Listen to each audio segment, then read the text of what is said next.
ഏറ്റവും കൂടുതൽ ആരാ?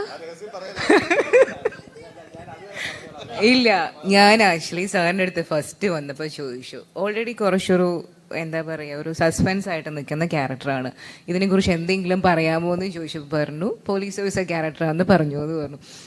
സത്യം പറഞ്ഞാൽ വില്ലത്തി ആരാണെന്നോ അല്ലെങ്കിൽ വില്ലൻ ആരാണെന്നോ ഇതിൻ്റെ കഥ എന്താണെന്ന് പോലും എനിക്കറിയില്ല. കാരണം സന്തോഷേട്ടൻ പോലും ഈ പറഞ്ഞ പോലെ കുറച്ച് കാര്യങ്ങളാണ് പറഞ്ഞേക്കുന്നത്. ഈവൻ സാറിൻ്റെ ഞാൻ പുറകെ നടന്നിട്ടുണ്ട്.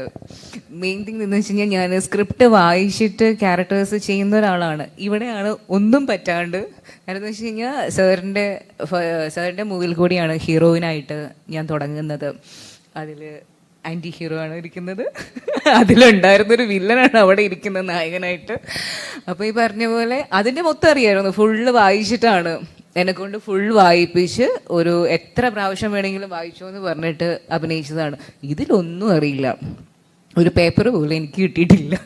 അതുകൊണ്ട് ഈ പറഞ്ഞ പോലെ സ്റ്റോറിയുടെ കാര്യത്തിൽ ഇപ്പോൾ ഇവിടെ ഇരുന്ന് പറഞ്ഞ എല്ലാവരും ശരിക്കും പറഞ്ഞത്, ആർക്കും ഇതിൻ്റെ ഫുൾ സ്റ്റോറി അറിയില്ല.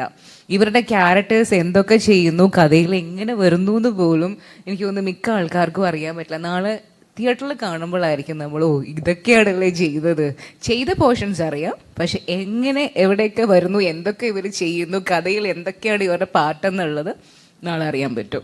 സുരേഷ് ബാബു സാർ ബാബു ആന്റണി സാർ പറഞ്ഞു, സാറ് 2010